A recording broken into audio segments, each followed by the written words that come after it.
So thank you so much for having us. Alright, let's begin.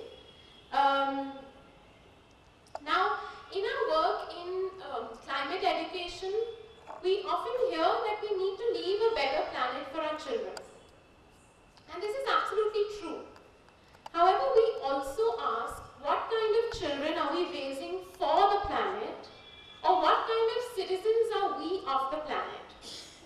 So our dream really is to nudge individuals and students towards a healthier and a happier engagement with our natural world. And today we're going to talk about some of that with you.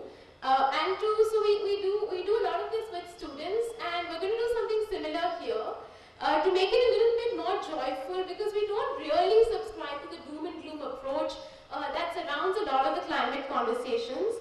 So we have a very special name for all of you who brave the traffic to be here, for all of you showing concern and consideration for the climate, and we'd like to call all of you eco-citizens. So eco-citizens, I hope you're ready for this discussion, and let's begin with really understanding the title. So the short version is climate action in the everyday, but the full version is an imperfect but earnest, zero waste and nature-rich life, which is quite a mouthful, isn't it? So let's just, unpack what's going on there. So why do we say imperfect but earnest? This is because, first of all, the term zero waste is essentially a myth. We live in a world that is constantly consuming, throwing away, everything is single-use everything. In fact, for many of us, your journey from home or office to here for a climate action talk already had a carbon footprint, unless of course you walked or cycled or took the metro.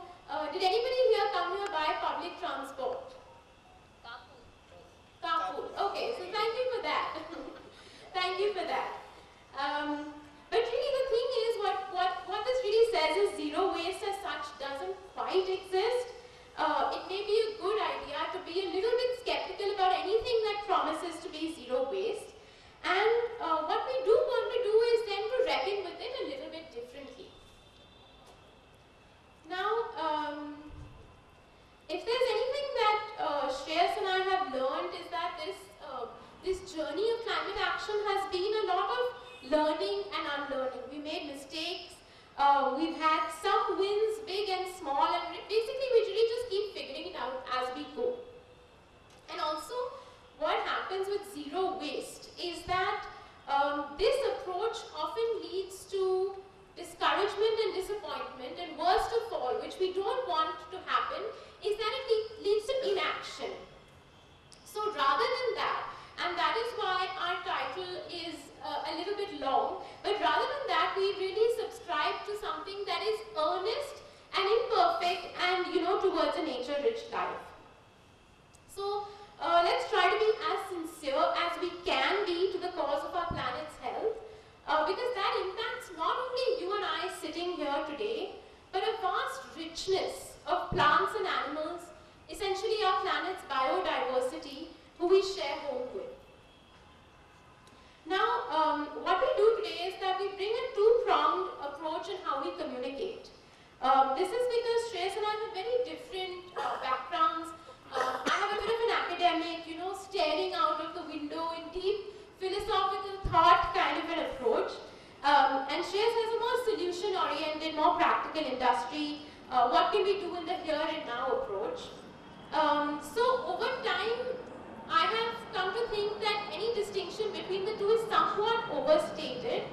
Both hold an equal place and must try to exist together. So during the course of this discussion, you may find that we flitter back and forth between the two, and this is intentional. Also, you might note that in this discussion, we use the words climate crisis and environmental issues somewhat interchangeably. Now, this is not fully accurate, but the fact is that this is a deeply complex, a vast, multi-layered issue. So really for the scope of this discussion, we will really just tap into a drop of it. We're also going to bring more of an urban, day-to-day individual approach, because that is really the scope of this discussion, but nonetheless towards what we hope will be a nature-rich life. So at the outset, since this is a session with limited time, we begin with a few assumptions, and let's hope that we agree on all of them. The first assumption being that the climate crisis is here. I hope everyone is able to see most of, okay, great. The climate crisis is here, climate change is real, and we are all complicit to some extent in the damage done to the planet. Now, I know that it seems strange to have to specify this, but we do live in strange times. One of the highest offices of the world is now going to be held by a very opportunistic climate change denier and contributor, and this is no coincidence. So, we have to spell it out, and let's hope we all agree. But, speaking of complicity, the reason I mention that is because we do think that since we are complicit, it also means, it translates to the fact that we can also make better choices. So we can also make a difference in our day-to-day. And that is really something that we will try to discuss today. So while there are no miracle fixes or overnight solutions that we can offer you tonight, what we do hope to do is slant your thinking a little bit away from the consumerist conditioning that is all around us, and actually try to live and do some of the things that make a difference. The second assumption that we are here is that since you're here, thank you so much for being here. We can assume that you're either trying to live a sustainable life or feeling inspired enough to start. Either way, since you are here, it gives our planet hope, and it also tells us that we have the privilege to think about the planet's health. We have the privilege to make choices not only based on social norms or the economics, but also bearing in mind the well-being of all of the biodiversity of plants and animals. So in Maslow's hierarchy of needs, which you see on the screen, we're already at the second level or higher. So as we know, Abraham Maslow was an American psychologist, and he suggested that human needs could broadly be put into 5 levels, beginning with the basics of water, food, rest, safety, to social belonging, to self-esteem, and then finally self-actualization. But all this to say, there is a certain amount of choice that you and I, all of us sitting here, are able to exercise in the everyday. So let's keep that in mind as we go along.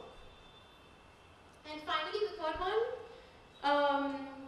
the thing about letting go of perfectionism, really that it seems something that's so simple, it's so innocuous, but don't worry too much if you don't fully achieve what you'd like. It's okay, keep growing, keep trying. That's really the main part of this, because if you are at it for a while, it's very likely that you will build then these mindful habits that will cumulatively add up. And the whys and the hows to do it is what we will discuss tonight. Alright, so now every crisis is at its heart a storytelling crisis. In the case of the health of the planet too, we are limited by the stories we tell or do not tell. In our field of work, that is climate education, we engage with a lot of young people. And during one such discussion I had with a young student in her late teens or so, she looked at me absolutely serious, straight in the eye, and she said, and I quote, "I'm 16 and I've been told it's too late." And her friends around her all nodded in agreement, and I knew she meant it because I had heard this before, and I'd heard this sense of despair amongst the young people. And this story, we began to think, really needs to change. For years now, we've struggled with 2 major issues. One is oil, that's fossil fuels, and the other is despair. And I'm beginning to think that we cannot get rid of one without getting rid of the other. For many people, including the young, when we ask them, what do you think the future looks like? We're often, hit with these very grim images. There's very post-apocalyptic, dystopian, grey, stripped of nature, barren, and worst of all, a humorless world. Now, these images weren't created overnight. I think they've been fueled for years by social media, by entertainment, by cinema now, OTT as well. Also how the media relays news more and more, churning out these anxieties and fears of the other and of the future. I think that the problem is not so much the presence of these apocalyptic storylines. I think it is the absence of the imagination of beautiful, decent, bountiful, nature-rich futures for you and I, for young people, and for the millions of plants and animals whom we share the planet with. So the question then is, what is the relationship between hope, imagination, and the climate crisis? The truth is, whatever drives our cars won't change until we change what drives our ideas and our thoughts. So at its essence, this means that we are in a battle for imagination, not only with large polluting industry or short-sighted economic growth or even shorter-sighted political leadership, but I think that we are also in a battle of imagination with ourselves. I think that this requires that we change the relationship so far that we've had with the natural world and with ourselves. The climate crisis demands that we scrutinize how we think about everything. It asks that we rethink our notions of power, or what does wealth mean to you? What about joy, intelligence, and what is considered valuable to you?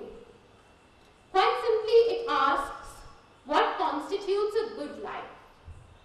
I think this is a very interesting question, and I think about this very often, and your answer might be different from mine, and of course that's okay, but I do think it's an important question for us to ask ourselves.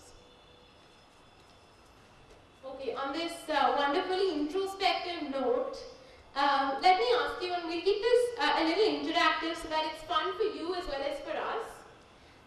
What are the benefits of following a sustainable life? And the options are on the screen. The first one is a cleaner home, apartment, and planet. The second is saving money. The third is experiencing a nature-rich life. The fourth is helping our waste workers. And the fifth is supporting the green economy, which is the new buzzword now. So what are our thoughts? All of them. All of them. Yeah, that's correct. That is the correct answer, but this was actually a double trick question because it's also so much more. It is protecting the planet for future generations, not only future generations of humans, but as well future generations of the rich biodiversity of our planet, protecting indigenous customs and practices, and Lord knows that we need to really learn so much from them, and the list goes on. So in other words, there are many, many, many good reasons for us to pick this path and try to stick with it. Now if you think about it, our parents and grandparents were sort of the OG sustainable champs. They were constantly telling us not to waste food, to use every last bit of that soap and detergent. I know that when I grew up, we would use the toothpaste for at least 2 weeks after there was no toothpaste in the tube. And I think that many of you can relate. They'd switch off the fans and lights when not in use, including in the school sometimes to keep us silent. There was completely stitching and mending clothes rather than buying new ones when it tore. And essentially the point is to bring this approach back, regardless of the resources that you might have at hand to buy new clothes and to buy new products. Because I think that the truth of the matter is, whether we talk about recycling and composting and green technology and all of that, the best option by far of all is reducing. Reducing your consumption, reducing your waste, reducing your carbon footprint, and tangibly what does this mean? It means reduce buying new clothes, use what you have, avoid ordering in food, and we'll talk a little bit more about all of these things. Because all of what we use and throw away ends up in these massive landfills, which somehow come back to us. It ends up not only on us, but very much inside us, and we'll talk about this in a minute. I'm going to push this discussion a little bit further and add another word, because in the sustainable climate world we have the 3 R's, which is reduce, reuse, recycle. And this word is not one of these. It is a new word that I'm throwing out there.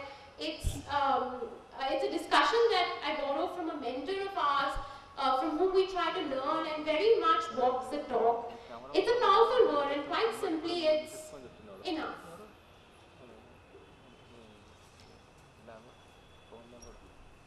The fact is that we are at 12 times the materiality, that is the consumption of the last century. This is not the time for only slow energy transitions and greenwash switching to eco-friendly technology and this and that. It is really understanding the word enough at an individual and a collective level as a response to the climate crisis that we are right smack in the middle of now.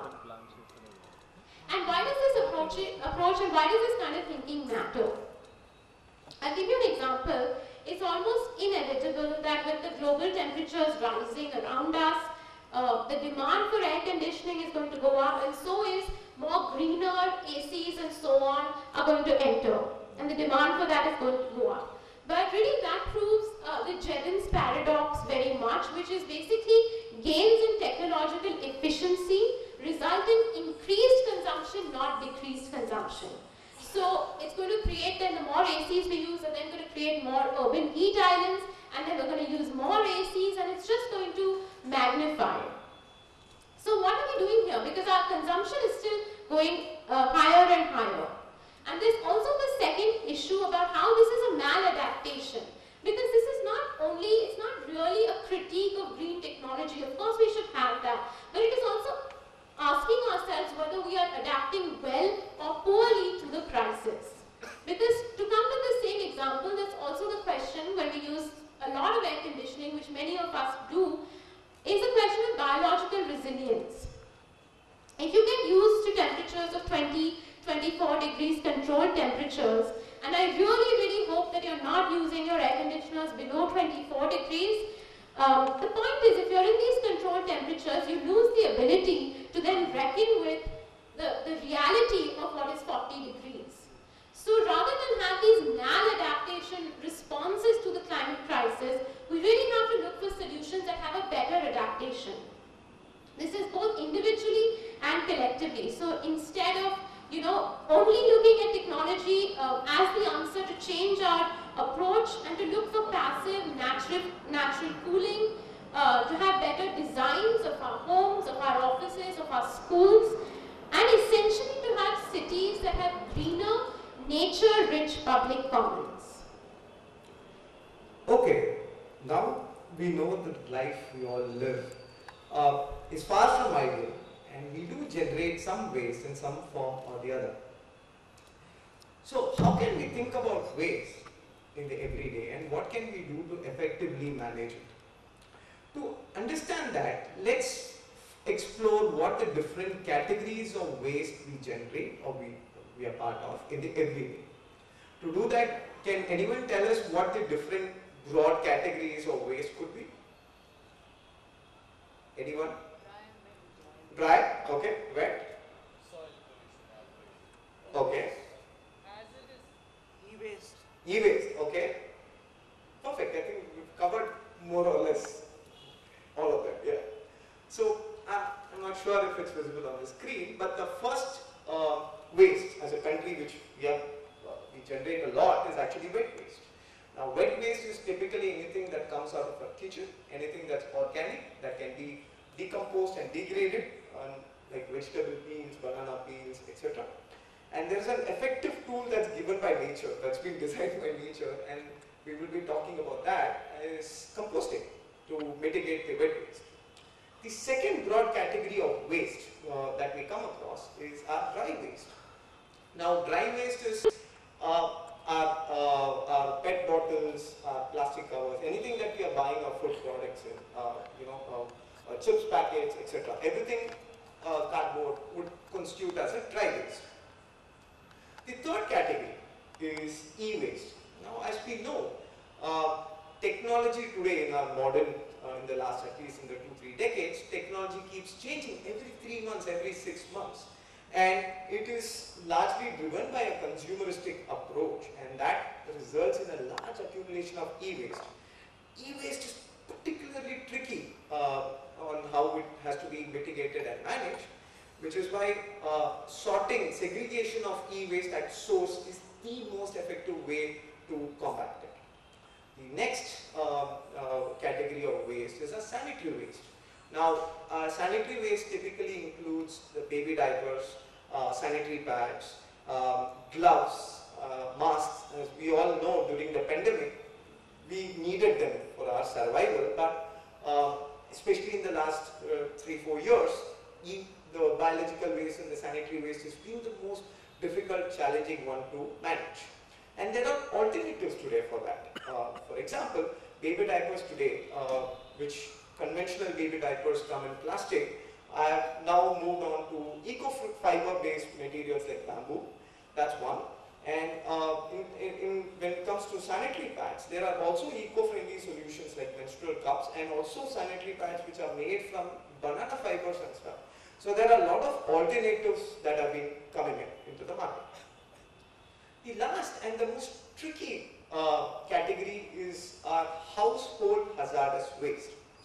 Now, I'm not sure if the picture is visible, but typically our batteries, our CFL bulbs, paint boxes, paint thinners, our harpics, acids, etc. Anything that's a solvent and which is corrosive in nature would ideally come under the hazardous household waste.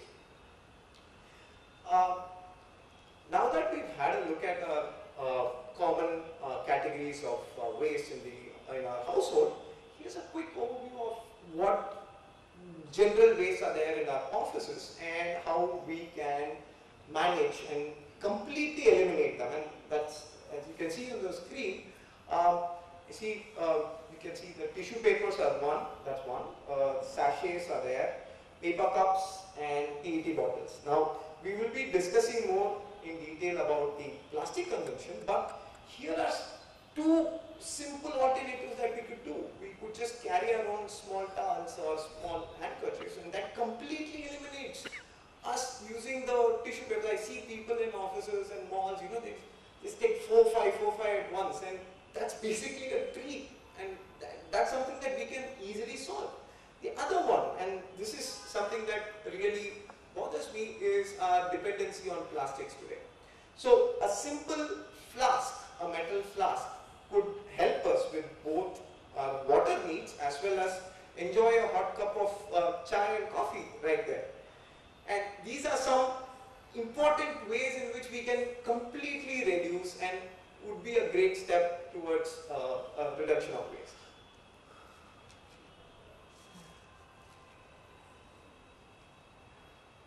Alright, composting. So we spoke about wet waste, and I did mention about how it is one of the best tools that we have.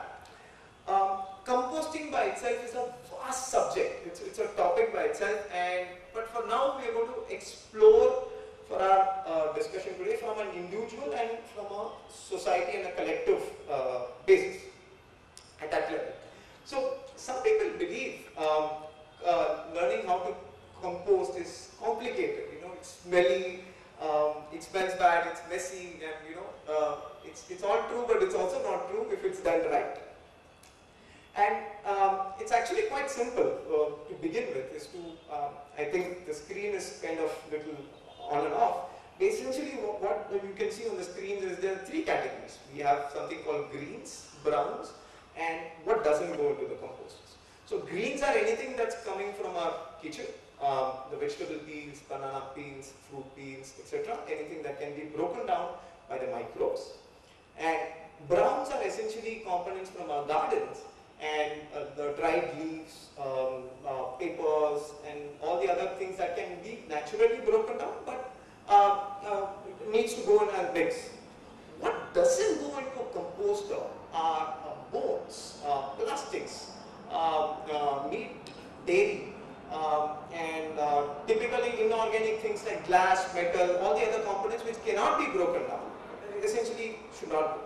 But here's where composting is an interesting, has an overview with green economy you spoke about, because in the recent times, there are like startups in various cities who offer this as a service, where they come, they collect your wet waste on a daily basis, and it's an interesting model that they go back and they compost it at their end. They have this vehicle, specialized vehicles which comes and collects it, and they give it back to the farmers and someone who can use it. So composting in a society level, in an individual house, is actually a powerful tool for us to give back also to the rural support, because it kind of helps them mitigate away from chemical fertilizers, because garden manure and compost are excellent substitution for chemical fertilizers that are being used. So I think that's a great way for us from an urban landscape for us to give back to the circular economy and to the rural communities. Yeah. Because when we don't compost our waste, they end up in a landfill like this. Now, Hyderabad is also facing the challenge of wet waste and landfills. And the tricky part about wet waste is that it releases methane. Now, I'm sure the larger discussions today are about carbon dioxide, CO2 emissions. Everybody talks about carbon footprint. The challenge with methane is that over a period of 20 years, when we look at 20 years between carbon dioxide as against methane, methane is 73 times more potent than carbon dioxide.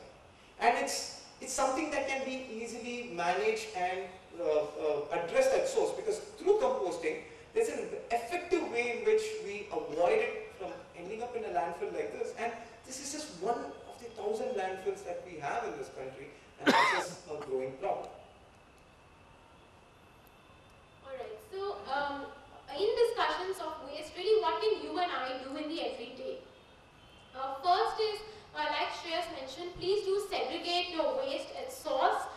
This is important not only so that it doesn't end up in a landfill like this, but also essentially for the waste workers.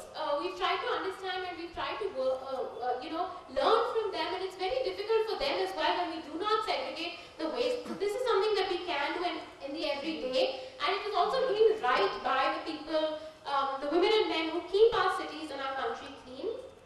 And the second thing is try to reduce it. Going back to what we started with, really we have to try to reduce our waste. So in this, basically what the screen is basically it's a waste audit. And the point of this exercise that you can do is to produce less waste at home. So this is in this wonderful book by Shrini and Shastri. And what do you need for this activity? And the point again is to produce less waste.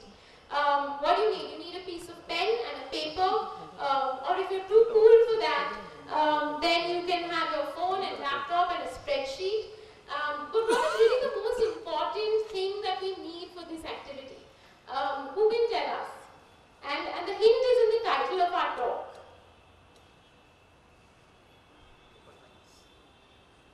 Really, the most critical aspect of this is we need to be earnest.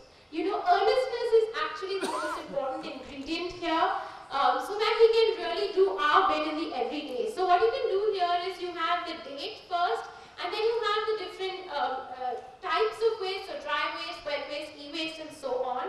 And every week you do an audit of how much waste you're creating and where you can reduce. And you can make a fun group activity out of this, but this really does work. If we put in that little bit of effort, you will find out that these are the places where you can reduce your dry waste and so on, and every week steadily try to reduce. Because really at the heart of our waste problem is really the amount that we are producing. So we really need to try in our everyday to reduce the amount of waste. And this is really a very good activity, and it does kind of help us understand and audit how much waste we're creating.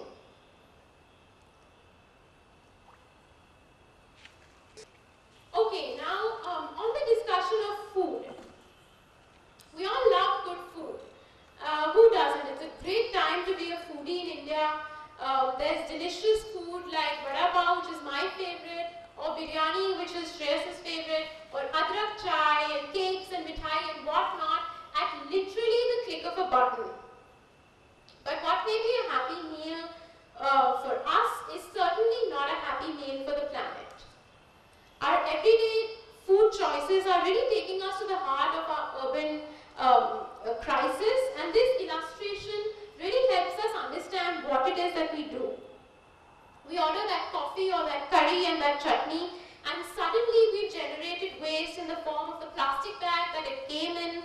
the plastic containers, which are mostly single-use cutlery of all kind, my absolute personal worst, which is the plastic straw, which really shouldn't exist, and not to mention then the carbon footprint, right, of the delivery person who went from wherever he was to the restaurant, to you, and then so on and so forth. So it's really not a happy meal for somebody trying to live sustainably. But instinctively you know this. There isn't anything new in what we're saying. So why do we still do it? The answer quite simply is convenience. And the word convenience we come across in the climate world all the time. So let's take a minute to really think about convenience. Now when you have a choice to make and you're not sure whether to order that sandwich, try to think about anyone under the age of 30 years. Is there anyone here who's under 30 years? Okay, a few of you. Think about any young person you love under 30 years and imagine what the world will look like when they are 50 or 60 years old. In a couple of decades, most likely you and I won't be around, but the young will. So imagine the world that you're leaving for them, and each good choice that you make is a good choice that you made for their quality of life. Because when we do think about our children, what we want for them, often we think about personal wealth for their well-being, but I think we forget that it is the quality of public commons, it is clean air, clean water, clean food, clean soil that will truly determine the quality of their life. Whatever we consume, throw away, how we live, the air we breathe, the water we drink, it's all really interconnected and it comes back to us in some form or the other. So now moving away from my, very intense moral coercion, but I do think it's not an unimportant part of this conversation. What are some practical tips and tricks that we can do? I'll just say them in case you can't read. The first is try to maintain a shopping list. When we do go to grocery stores, we're really overwhelmed by all the marketing that's coming at us, and we buy perhaps 3 or 4 times more than we actually need. So, if you have a list and you buy only these 3 items and come back with that, that's very helpful in just reducing at source your consumption and purchase. The second is try to read the labels and really buy local. Something that's flown in from Dubai or California already has this huge carbon footprint tag on it, and you're paying much more than just the cost of the item. Just try to remember that. As a thumb rule, skip the items with plastic packaging or anything that has single-use plastic. You can also, support the kirana stores and wholesale and take your own dabbas and directly fill into that rather than buying anything with plastic. And when you do want, outside food, which many of us do very often, try to go for a walk, earn your meal, preferably support a local eatery, so not a fancy one with an air conditioning, but if we start looking so much of delicious food in the bundis all around that, try to patronize them and of course enjoy a lovely meal there. Now, speaking of taking a walk, I'd like to take a bit of a detour but towards the same destination and try to bring nature and community into conversation with each other for a minute. Now at first glance, the topics of nature, community, children, they don't seem immediately related. But I think that they are, and let me see whether I'm able to persuade you. The eminent biologist E.O. Wilson's biophilia hypothesis suggests that humankind has an innate affinity for the natural world, and that human attraction to nature is genetically hardwired within us. It is in our primal biology to have a sense of wonder and awe and a sense of belonging to a larger community of nature. Richard Louv argues that for our own well-being, it is fundamental to develop a harmonious relationship between ourselves and the biosphere. And evolutionary psychology argues for greater syncretism between human cultures and the natural world. So in simple words, it is critical for us to spend time in contact with nature, and this is particularly true for children. The absence of this, of course, has very troubling and enduring consequences for our physical and mental health. There are now countless credible studies proving that time in nature protects against cognitive decline, loneliness, healing from lifestyle illnesses or mood disorders, and of course mental health issues, including in children less violence and better social relationships. The list goes on, and instinctively you know this. The more high-tech our lives become, the more nature we need for our well-being. But we try to push this argument a little further, so stay with me for another moment, because I do think that some of the answers to this global crisis can be found in the local. Now, in recent times, this intimate knowledge of the community has declined. Too many of us have withdrawn from nature and from one another. Schools have eliminated trees and replaced them with neatly mowed lawns. Of course, not this school. We're very lucky to be under the shade of this great elder. But for the most part, our forests are degraded, our doors are slammed closed on one another, strangers are feared, and the outdoors is forgotten. So this migration from the real to the virtual has taken a toll on our own well-being, on the well-being of our natural world, and on our community. Now, in order to develop this larger sense of community and get to know our neighbors, both human and non-human neighbors, poet Wendell Berry says, if you don't know where you are, you don't know who you are. So it's really about stepping outdoors. In many ways, when we connect ourselves and our children to the natural world, we sow the seeds of curiosity, awe, openness, wonder, delight, the ability to have diversity of thought, to introspect. Now on the screen are the words first name basis, and it's something that I really think about. I'm fairly new to the climate world, so when I started thinking about it and reading about it, a lot of the work that I came across was scholarship and literature, which had a very Western approach to the day-to-day. And it was very interesting. I learned a lot, and it was very valid in its own way. But I did think that the South Asian subcontinent and culturally required their own questions and their own answers. So that's really how I started thinking about first name basis, which essentially,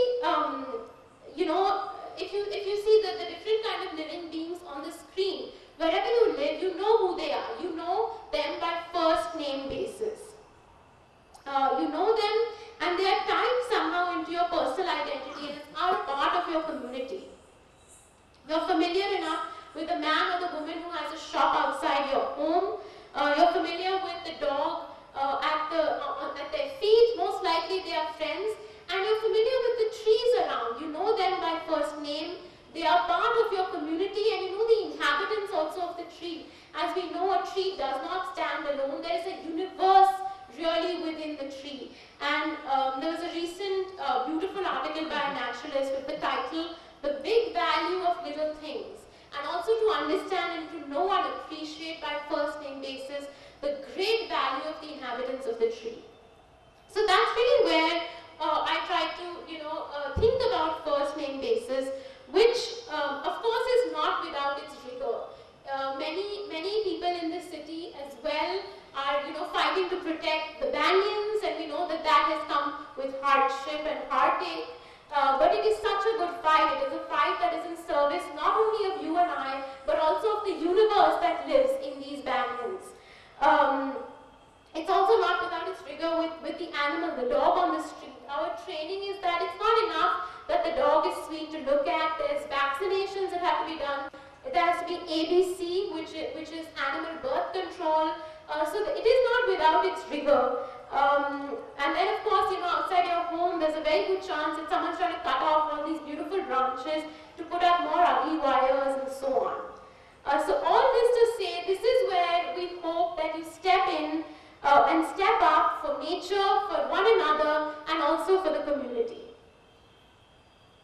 Now, aside from prescribing, daily walks like your cardiologist might, how can we really translate this into climate action in the everyday?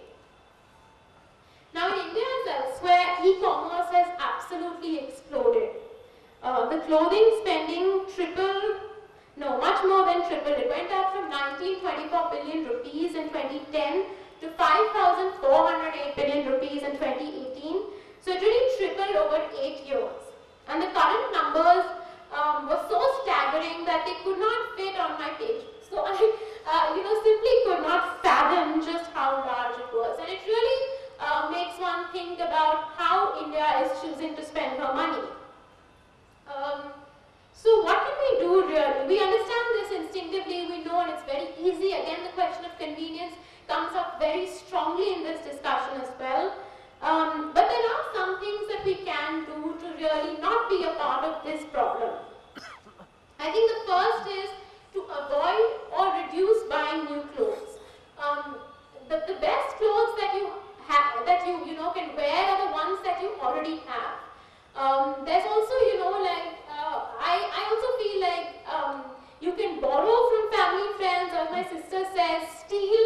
I'm known for that. But if you're comfortable enough to just, share these clothes rather than just get into the approach of being able to buy because you have the resources. Second is to choose the textiles carefully. Try to buy fabrics that have longevity, that have natural fibers. Our city, in fact the states of Telangana and Andhra Pradesh have such a rich tradition of weaving communities, and it's really something that is deserving of our support and our patronage. Instinctively also, if someone has been exploited in a sweatshop to create a product, it cannot be good for you, it cannot be good for the planet, it is certainly not good for the artisan. And the inverse is also true. Fair wages, sustainable clothes, long-lasting, responsible consumption is good for you, it's good for the artisan, and it's good for the planet. So try to, make the right choice by our village, rural and weaving communities as well. Finally, also try to learn to mend your clothes, to sew a button, to fix small tears and upcycle clothes rather than, buying because they're now getting cheaper and cheaper in terms of cost but not in terms of the health of the planet, so that they don't end up in these landfills. So this is really, as Srini and Shastri show us, is that this is really the life cycle of a t-shirt ideally. You wear it for years and years and years and years, and then when it isn't respectable enough to wear outside, then you wear it at home for years and years and years and years, and then rather than toss it, you use it at home as a mop or something else. So you keep it from going into a landfill. Now in the field of personal care items as well, there are some swaps that can be made. I think so here on the screen you have disposable razors, you have sheet masks, you have shampoos and cleansers, and a lot of these products that come in plastic bottles. There is more and more now alternatives that are in the market that you can seek out and try to find. But as a thumb rule, anything that is single use and disposable is a no-no, and really try to seek out and patronize the alternatives. Now in the field of traveling, now that the pandemic is behind us, I think that here is where I think we've completely stopped thinking before booking a flight. We're almost not thinking at all about the carbon footprint of each car drive and of each flight. But since I live with someone who travels almost exclusively by trains and buses, I now really feel the weight of it, and I now appreciate what that means. Here also, it's a good idea to do an audit. Since we're at the end of the year and Jan is all about resolutions, it's a good idea, and this really helped me to have a sense of how many flights you will take the next year and stay within that or less, and to steadily, if gradually, reduce that each year. It is really something that does make a difference, and we should realize also and reckon with the fact that the cost of a flight ticket is not simply how much you pay, it is a much, much larger cost that you are also paying to the planet, and it affects each one of us. In terms of traveling also, there are some things that we can do differently. On the screen you can see first, try to use public transport as far as possible if you're not walking. Like Shreyas mentioned,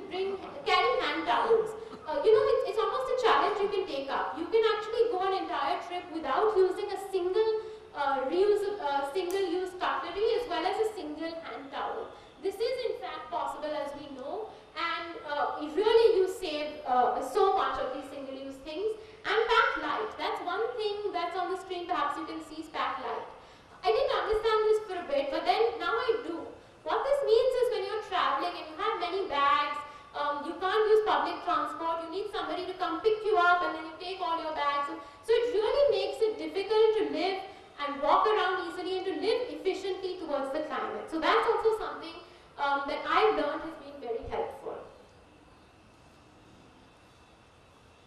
Alright, you've heard of this before and it's here to stay. Let's talk about microplastics. Here is a hilarious cartoon from the New Yorker which captures the essence of our discussion today. The waiter is standing there with a plastic card and is asking the customers if he can grate it and sprinkle it on top of the food.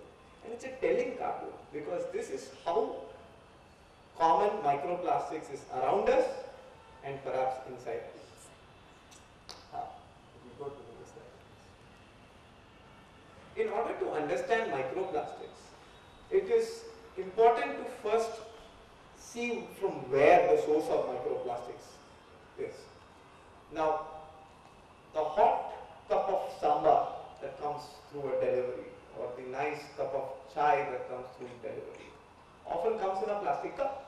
That's the most common material that we all see today, right, when we order.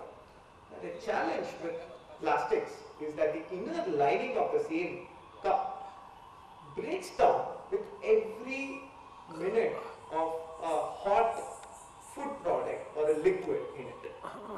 Now the sambar that we consume or the curry that we consume is sambar plus the chances of microplastic. And the tricky part about microplastics is that they're so small and we can't taste them, we can't see them. But chances are, unfortunately, because of the nature of plastic, they are there. Now, as we can see on the screen, there are effective tools that we all could do to avoid ingesting microplastics, and that's simple.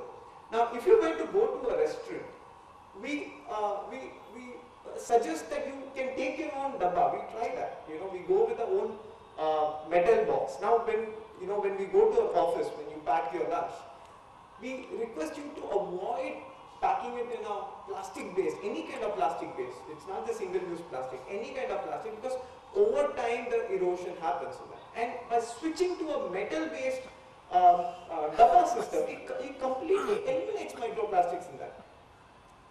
Now, as we can see on the below screen, is that could you go? Sorry. As we can see on the below screen, there are these paper cups that we see.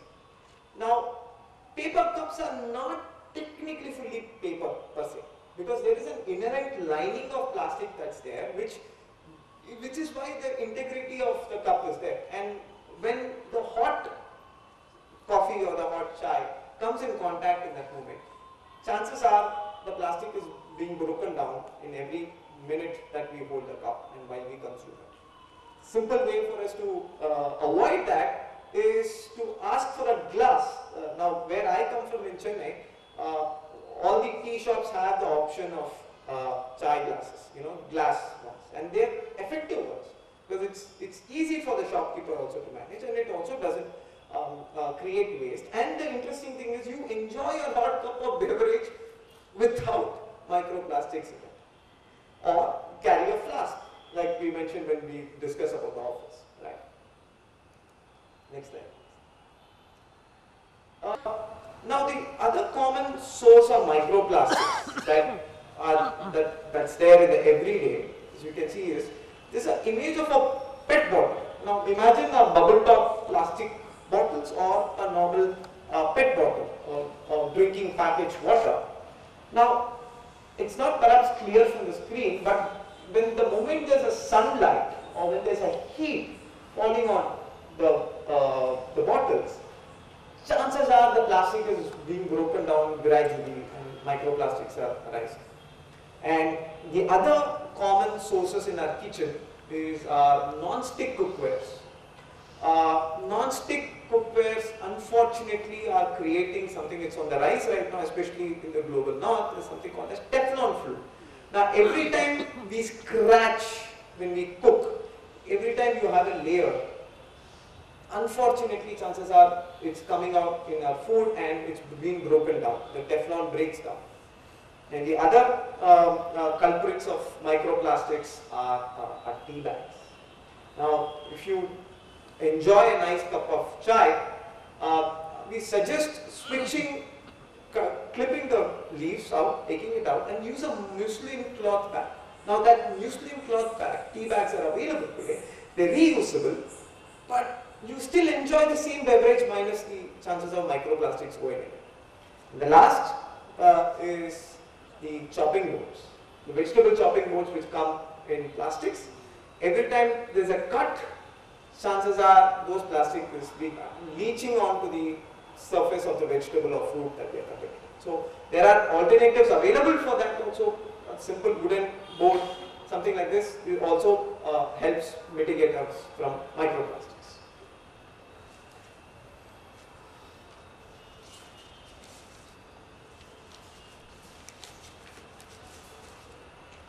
Alright, the last topic and perhaps the most important and relevant topic today is that we are all trying to save water, and of course everyone is out there and we are doing our best.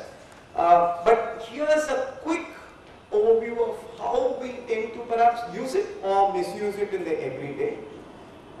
We tend to believe water is equity today.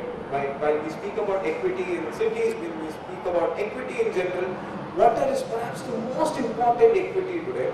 And anytime there is use of running water for either any of our household applications, we urge you to consider stopping it and using a simple balti mug combination. Even for showers, we suggest using the same traditional methods what we had of using a bucket and mug, because we contain the water use and it's the same output, you all feel fresh, but minus the high pressure water that we are all used to right now in our showers.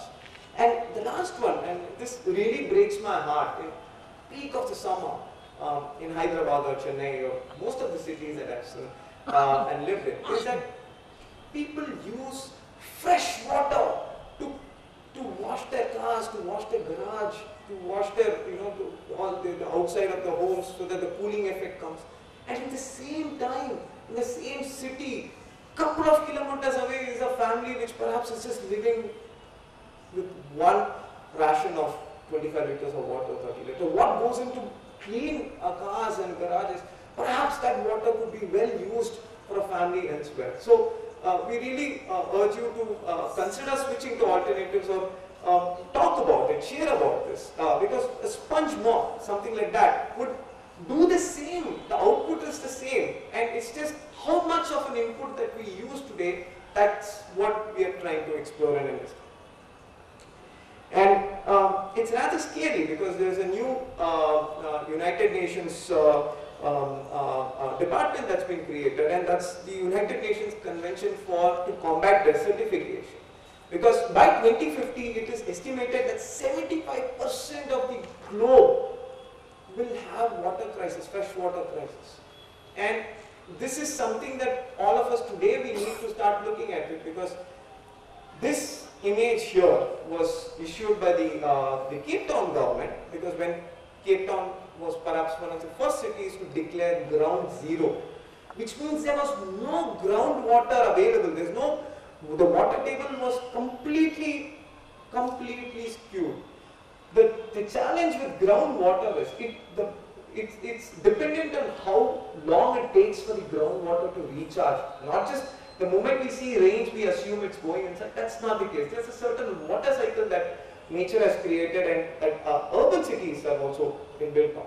So this was an important reminder that people in Cape Town, and we don't have to go that far, because where I come from, when I grew up with absolute water crisis in Chennai, we had to wait for the tankers to come and live with just 30 liters, 40 liters. So I'm able to resonate with this, and we urge you to think about the next time you use water, to see how we can effectively use it to get the same output.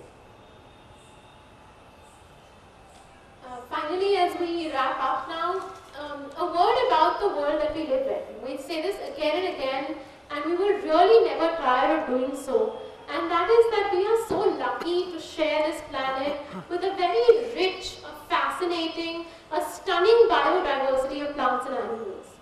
And as the invasive species that human beings have come to be, we've occupied and snatched and consumed much more than we should. So let's remind you of what the world looked like when humans took a back seat. If you remember during the pandemic, when humans receded from public spaces and they did not overtake and feel they owned every place that they set foot on, animals across the world were emboldened to come forward, and it was so beautiful. We'll play a short video, but I hope that it reminds you of our place in the world. We're important, but not more important than other plants or animal species. We're all interconnected, and the well-being of each species affects us and vice versa. My absolute favorite is the peacock surrounded by this concrete jungle that is Dubai. Just very interesting. So now, just some final takeaways. In case you fell asleep, don't worry, it happens to the best of us. But here's a quick recap of something that you can hold on to for later and onwards. Number one, reduce. Reduce in all forms.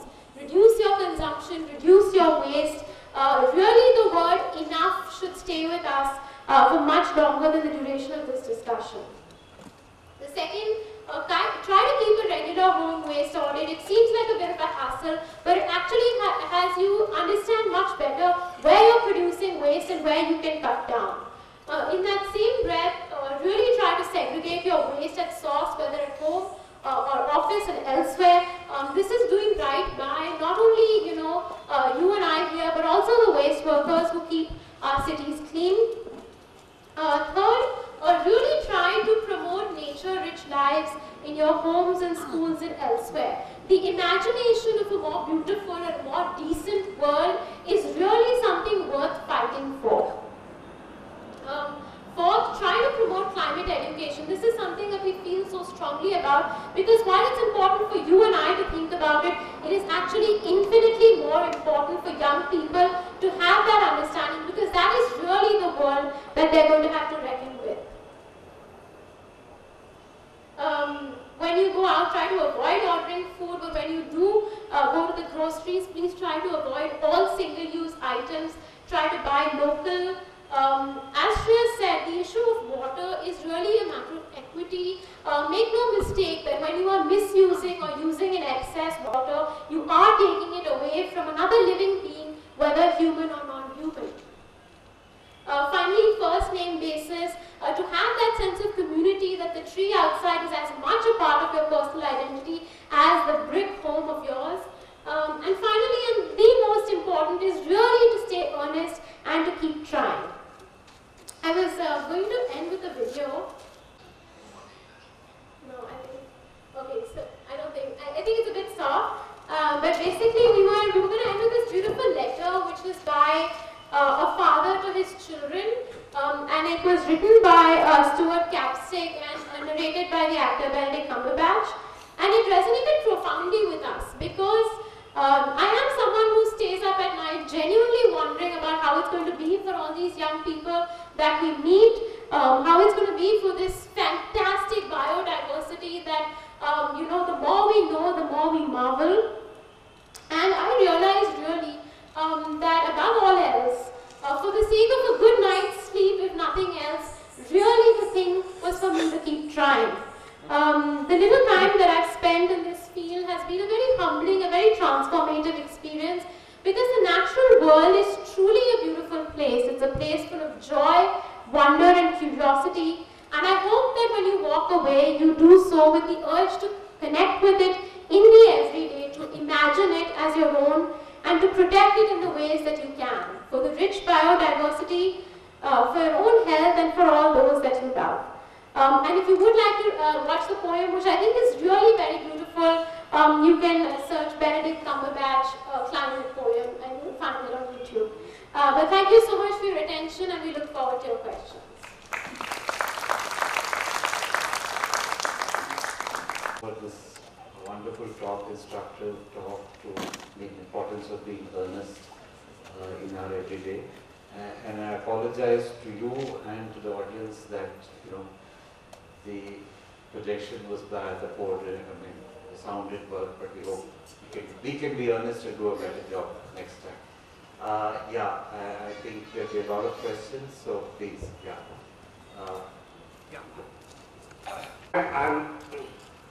It's too loud. I'm an environmental campaigner for the last several years.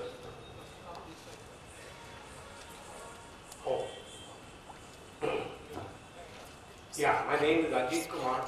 Been an environmental campaigner for the last several years. Many things that you're talking about, I practice it in my day-to-day life. I have my small YouTube channel, very unsuccessful, with hardly any viewers, but probably every aspect of your video, of your presentation, I have a video on them, be it sanitary napkins or menstrual cups or your paper cup or mineral water bottle, whatever. The couple of issues I want to, I've been joining the issue with most of the people. I'm in touch with a lot of environmental sustainability campaigners in Hyderabad. And I have been emphasizing that what you're all the time talking about is the future. I'm sorry, it is the present. Let me give us an example which has recently come on YouTube. Italy hasn't had a single child birth in the last 5 months. Infertility. There are schools but no students, there are cities but no human being. So the next 20 years, Italy will be only a ghost city. The second thing that I want to emphasize here is the paradigm shift that all of us environmentalists have to carry out. You're all the time talking of the environment. The reality of the situation is, it is not the environment, it is the health of the individuals today that is at risk. I tell you, the biggest source of trouble is your supermarket. Every item in the supermarket is a packet of poison. And if you don't, I'm not talking from my personal experience, I would strongly recommend to you a book which probably you must have already read, Metabolism.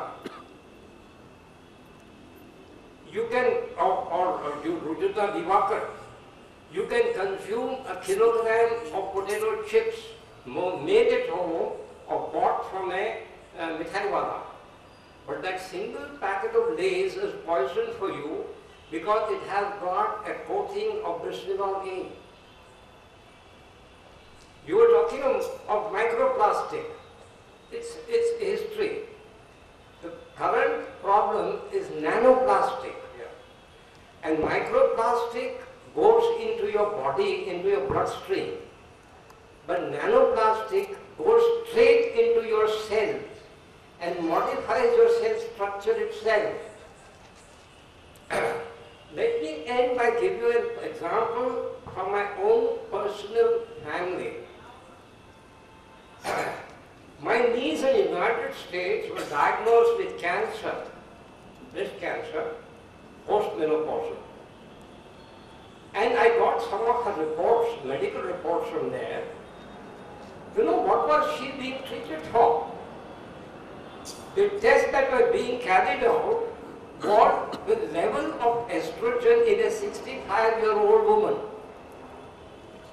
the female hormone. And you know what was the treatment given to her? It was estrogen inhibitor. Anti-estrogen was being given to her. So, the paradigm shift that I am talking about, I am sorry I took too much of your time, but the paradigm shift I am talking about is it's not environment. It is the life of your own children. You know, there are 34 cancer hospitals in Telangana. There were just 2 about 10 years ago. And who are the occupants? Women and children. cancer cells in the body, thanks to the endocrine disruptor. Thank you for being young people that we spoke to on a daily basis, there was a lot of fear. There was a lot of what's now called eco-anxiety. Because social media that children are on now and so on shows very terrifying images of what's happening in different parts of the world, this natural calamity and the other. And so what happened is that we noticed it was crippling them into inaction. That's really something that we don't want to go towards, which is why we try to imagine or dare to imagine a beautiful future for all of us. And that is why we try to stay away from the doom and gloom approach that now is a lot of our climate conversations, and really try to be more informed but also hopeful and therefore earnest, therefore taking better action. So that's really one approach that we feel was useful in that sense towards action. Thank you for sharing, sir. You spoke about microplastics and nanoplastics. Thank you for mentioning about nanoplastics. The interesting point about microplastics and nanoplastics is that they are the first external compound to enter our blood-brain barrier. Now, most of the medicines, pharmaceutical medicines that we consume, only few of them have the ability to penetrate through the blood-brain barrier, which is why it's complex to address. A simple solution, there's new research emerging for all of us perhaps, as to how we can avoid, is that the tap water, in Hyderabad we have Manjeera, right? In most of the urban cities today, tap water, which is what we tend to use as a material, scientists are now suggesting that our simple kitchen tools of just boiling it in a kettle or boiling the water and using a sieve is one of the easiest effective ways to reduce, because they have noticed that microplastics and nanoplastics which come through the waste treatment plant. Now, most of the water that we get is treated in some place and it comes to us through the pipelines and everything. Now they speculate that if we are able to boil the water before we consume it, they tend to form an aggregate in the base. They tend to form as an aggregate, and they are saying that this is a simple tool an Aam Aadmi can use today to combat microplastics. Now, you had mentioned about estrogen, and that's true, sir, because it's also been reported that the clothes that we wear today, the textile, the fabric of it, if it's made from most of the nylon and most of the petrochemical based textiles that we are wearing today are also, now they've been trying to understand, are also acting as endocrine disruptors. And this is a problem, and that is one of the reasons why we try to emphasize switching on exploring other. All your packaging material contains endocrine disruptors. Absolutely. All your packaging. Absolutely. Your biscuit packet, your Lay's packet, yes, your mineral water, your can of yes. Your can of refined oil, everything contains it. I think you're absolutely right in that the climate crisis is as much a public health crisis. Yeah. That is correct. But it's also an interesting overlay. Like, we have convenience at one end and we have climate on the other end. But the cost of convenience is climate, and the cost of climate is something that we are all facing, both internal and external. It's within us and it's also around us. And one of our mentors had mentioned, there was a big discourse, and they said, for a long time as a civilization, we have always looked at standard of living, standard of life. There's a certain standard everyone is aspiring. There's a certain aspirational model that we are all been following. And they say the quality of life is perhaps a better metric to chase. And the moment we start chasing for quality of life is perhaps when we stop doing what we are doing right now. And that's something that we try to take to our students, and that's something that we try honestly to make sure that at least the next generation tries to think differently about the definition of life and what the aspirational models are, because there's a trade-off that we all have. But thank you for sharing what you do. Paper packaging instead of plastic. What's your opinion and solution, the fact that they may be zero-sum games, from the point of view that the EV actually just shifts the problem from one place to another, moves the pollution from the cities to wherever, and plastic will go, but you need to chop trees for paper and stuff. What's your solution?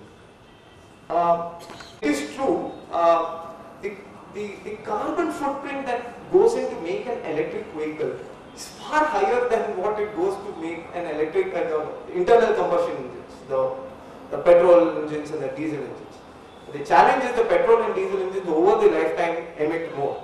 So there's a data that said that it takes roughly around 1 lakh kilometers for an electric vehicle to be carbon neutral, and from there on it becomes carbon positive. And as far as the power is concerned, and this is something that's an interesting point, is because how are we going to power our electric vehicles? Where's the power coming from? It is coming from a coal-fired plant, because technology today, when we look at energy per square area, in a square area, if we look at 1 square area, the most efficient technology today, the convenient, the cost-effective one for someone to enter into power generation is actually coal. It is coal and natural gas, and that's a pity. That's where the next step is solar, the next step is wind.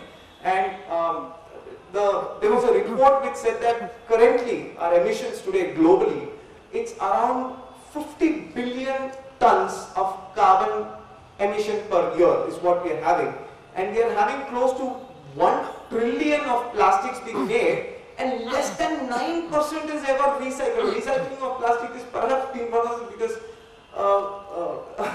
challenges and one of the biggest greenwashing that's ever happened. So the alternatives to plastics have also been emerging, especially in the Southeast Asia. There's been a lot of research, and one of the sources has been algae. Algae are seen as one big important source. For plant-based can be done. Lignin, you had mentioned about wood. So the other important alternative to plastics is lignin. Now this hardwood here, if you were to take it and grow it in a lab, you can segregate the pectin and the lignin, the compound is as sturdy as glass. So these are the innovative alternatives that are coming. Microbes are also there. The polylactic acid, PLA bags are being made. So these are some interesting avenues in which substitutes are coming. But I think it's important as citizens, it's important for us as a society, and the power that we all have, that we can demand better products, and if we can organize and mobilize these conversations, because this conversation had happened here and we are very grateful for this platform that all of us were able to engage today. But this is something that should extend beyond this and go out there, and the moment it becomes a mainstream conversation, when it becomes a dinner time conversation where people talk, hey, what are we doing, how can we help ourselves, how can we help our neighborhood, is perhaps when alternatives will also come to the forefront, and adoption and demand for these things will also take precedence. It ensures quality because it's coming from a known source and it's branded and seen. So what are the alternatives to the existing packaging that we're using today? Second thing is that I recall in my younger days, pre-plastic packaging, we used to use a lot of cans, metal cans. Why has that died down? Cost. We don't use cans anymore. The world spoke about recycling. India has been a champion of informal economy, of informal recycling of almost 20%. So all the cans that we spoke about, or that we mentioned, it's unfortunate that the system has changed because of cost, because the material cost of input. It's cheaper to just buy plastics for a manufacturer, and he doesn't even think about recycling plastic because A, the concept is too hard, it's far-fetched, the imagination doesn't exist, and the challenge in recycling plastic, the material component, it's one of the, it is a cousin for oil, right?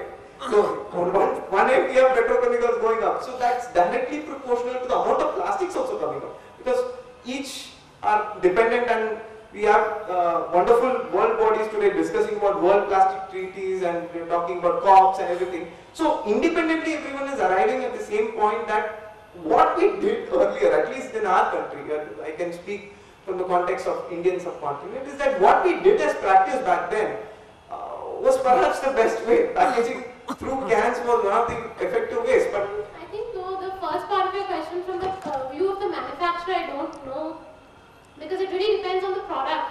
But what we are seeing is as a consumer, if it is single-use plastic, best to then avoid purchasing and all, really reduce that. What's the alternate? so cardboards are seen as an alternate today. Corrugated cardboards are also being made. Now there are some companies in India, when you order medicines from them, you notice that they don't send it in the bubble wrap. So they're moving away. Slowly the transition is happening.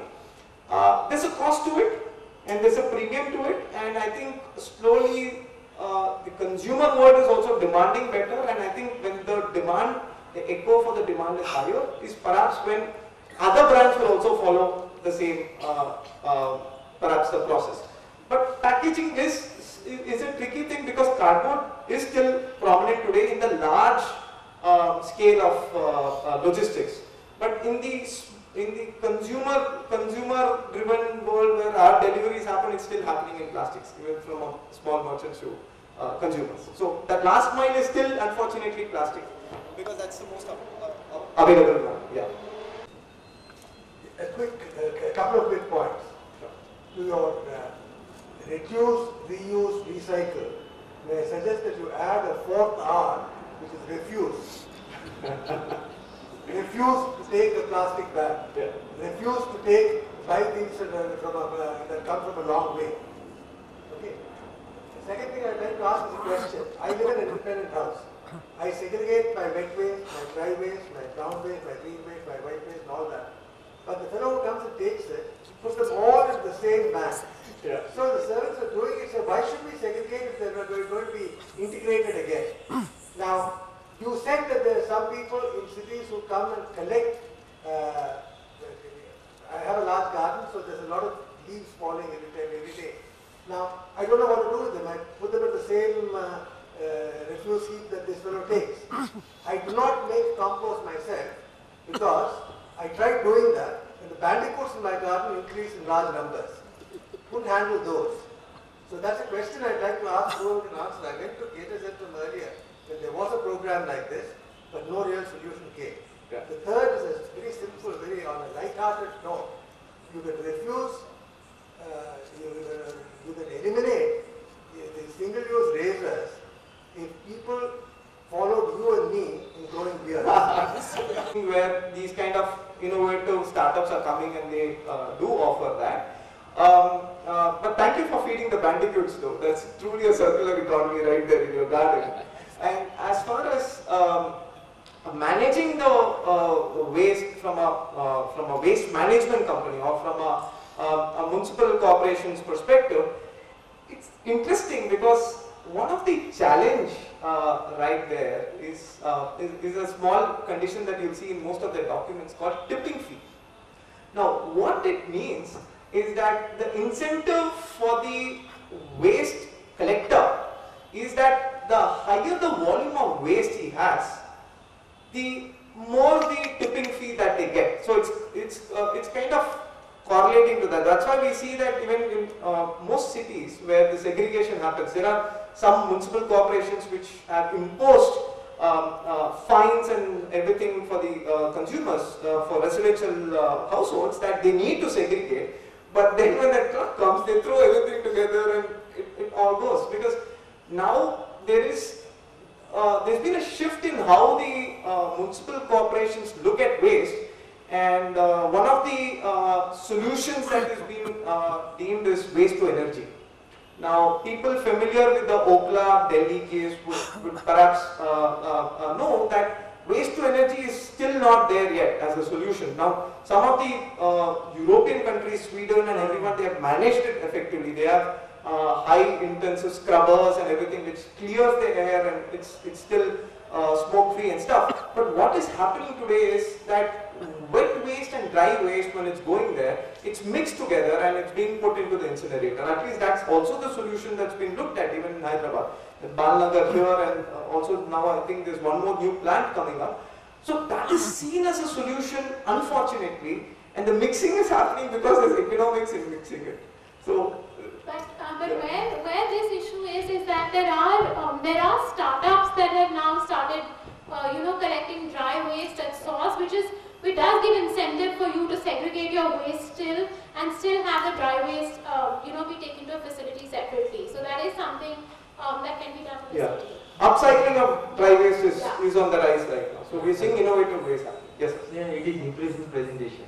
It has led at basically because wealth from waste in Indian scenario, it is an industry of worth $30 billion industry.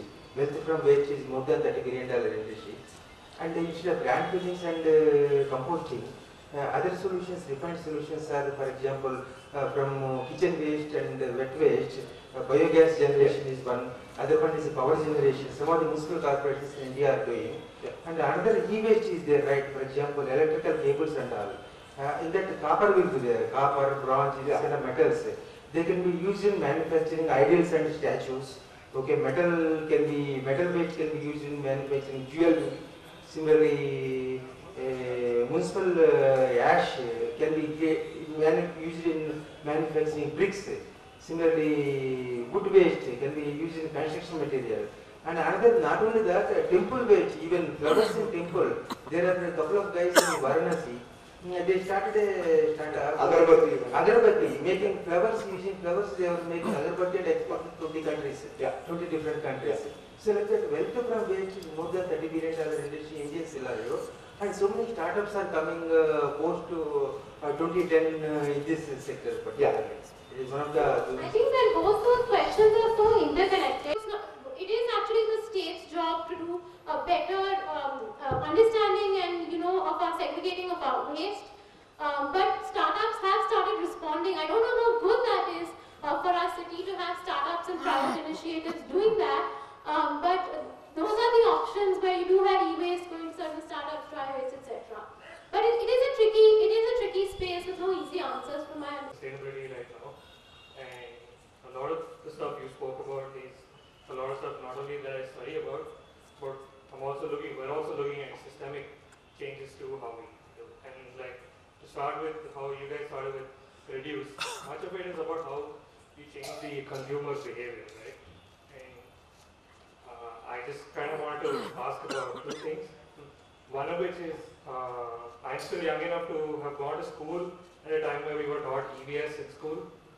And I was also in school when they removed EVS from the curriculum. And what I see is that even though we were taught EVS, I have a lot of friends and classmates who studied a bunch of this in school, but at this point have completely forgotten about it. If you can ask these questions in an exam, they will know the answers to this, but there is no chance they're practicing any of this in their lives.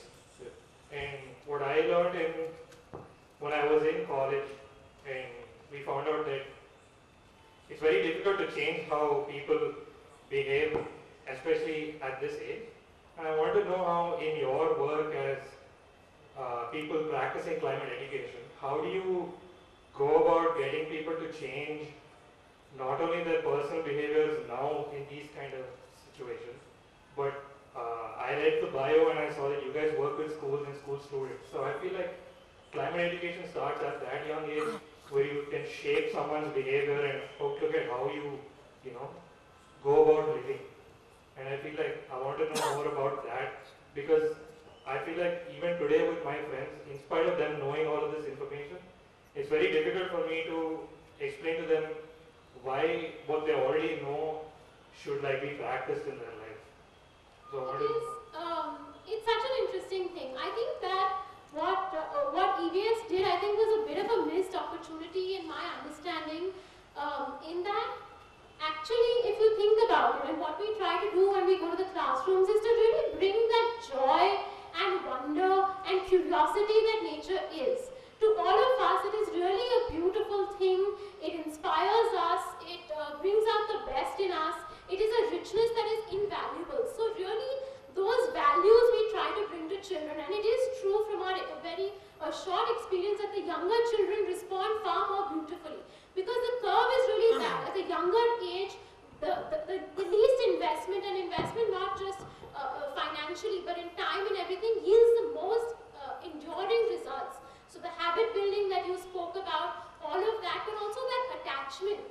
To answer your question, we really have to shift our baseline of emotions as well.